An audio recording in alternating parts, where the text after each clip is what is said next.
Hello to all those faces from different places, from different races who all love manga and anime. Just like me, you've come to another episode of Clues, Cues and Reviews.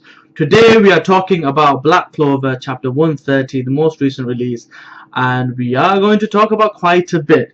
But before we get into that, let's talk about a few of the things that I really want to touch on. I know for the longest time I keep saying I'm going to catch up and do all these other videos.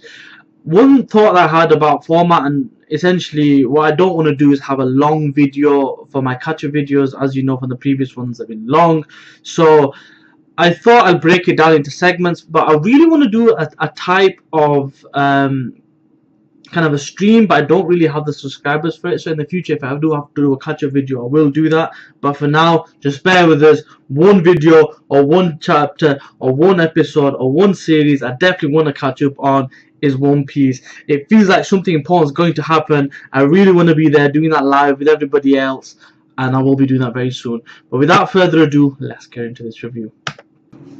So, this chapter. What a nice chapter it was. I love the ending. I love the points. There's a lot of different things, and what I want to do is just focus on some talking points and what this means and some implications. So let's kind of go through a few things. Now, the first thing I want to touch on is what I assumed was going to happen. Not to say that Zora's attack or Zora's defense or Zora's reflection ability is by no means a weak thing, but what it did show you was this dude Langris, Finral's younger brother, is something special. To explain, he reflected, so Zora reflected and attacked and sent it back amplified. So this attack was like his ultimate attack, and the dude easily nullified it. Now, this thing even frightened people watching, and he even said, I could go further. Don't you understand? I am the chosen one. I am chosen. And the fact that we saw this shows you that being a vice captain or person who's second in command is no easy feat. And two, basically there are different types or different scalabilities when it comes to vice captains. To explain, we saw Kirsch Vermillion. He had this outstanding ability to manipulate the area of fighting. He was able to get and maneuver his people in the right place to take advantage of certain situation. He had vast amount of energy, and he basically overwhelmed people. This guy is a different type of overwhelming. So you've got to have a high level of ki or energy anyway, but this guy is something else. Now, what does this do? Like I mentioned last time in the previous chapter, this is what was required for Asta to do his thing. It was very obvious last chapter that that's what's going to be needed. So the fact that it failed allowed Asta enough time to basically get into the form. That was the main thing. That was kind of the tool or the story plot line to get Asta to where it needs to be. But what are the consequences of this form? So what I mean by this is, we know that based on previous conversations and internal dialogues that he can only do this twice a day. He wanted to save it for the final, but he's used it. So there is a consequence to that, and that's going to affect the battle. Now, is this going to be a situation where we're going to get straight to the final and we're going to like skip through all these other battles? I hope not, because we all want to see Luke and Little Ball Maltese fight. I call him Lil because it's different, but anyway, I want to see those. So what are the consequences? We're going to explore that, I'd imagine. So that's one thing. The second thing that's about a consequence to this is the people watching. So if you think about it clearly, remember last time he did it, he kind of held it, this big attack, and it shocked everybody, right? That was different to what he's doing now. The only person or the only people that really saw this last time were the people that were involved in the whole witches coven or the witches forest situation. So they are the only ones that really had a close look. And then if you look at the people that essentially watched this match, all the people that are watching, even the guy that the attack's going to go against, have no idea what this form is. There are people in the crowd who know more than they let on, and there's got to be something somewhere that's going to be let loose or slipped to people who know the true history of this form, where it comes from, who did it before. There's got to be people in the know, because you know all this history about the Sorcerer's King. There's got to be something similar for this. The next point I want to talk about is Zora. So Zora obviously does not like nobles for the whole thing of they look down on common people, and they are the ones essentially that betrayed his father and killed him. He holds that very deep in his heart because he was proud of his father, he looked up to his father, and it meant a great deal to him when he died. It essentially drove the rest of his growing up and his ideals to be this character based on a doll his father created. So if you think of it from that point of view, his father's ideals, what happened to his father, are the main driving force in this guy's psyche, his personality, the way he thinks. However, he is meeting people in this tournament that can waver that way of thinking. If you think clearly, when he started off, he had a very specific goal to show up people, to show that he's better than them, to show these people that are meant to be above and beyond, these nobles, that you know what, us common people can do something. However, in this chapter, we get Mimosa healing him, and he's like, royal girl, noble girl, I don't want to be healed from you.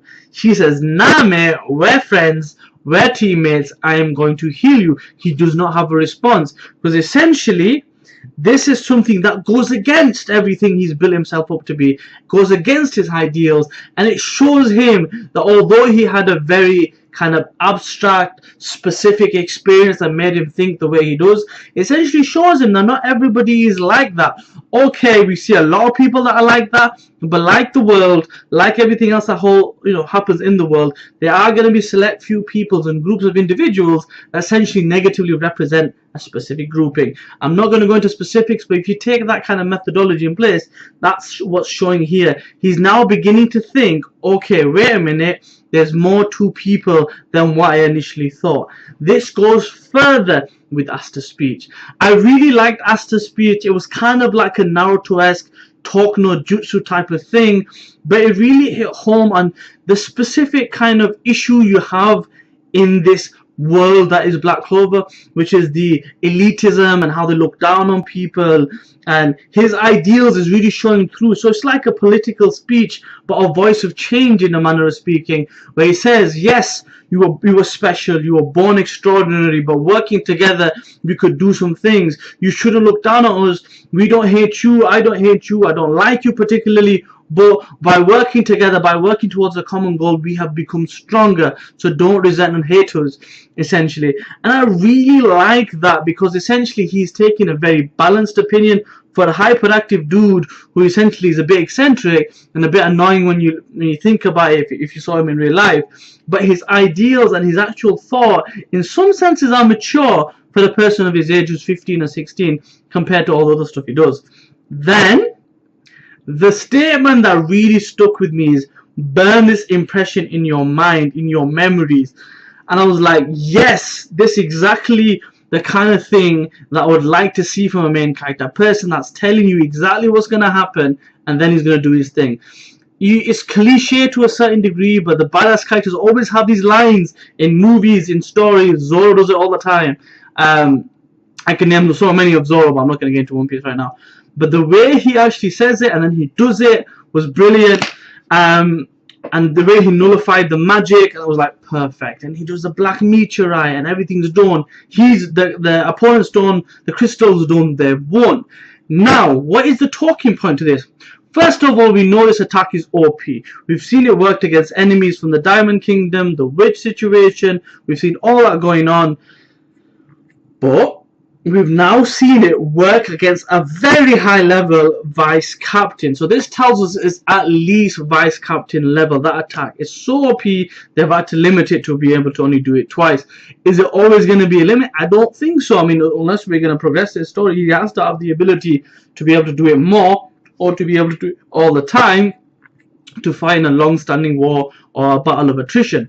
That being said, one of the things that really helped him in this situation is the enemy knew nothing about it. It's not common magic.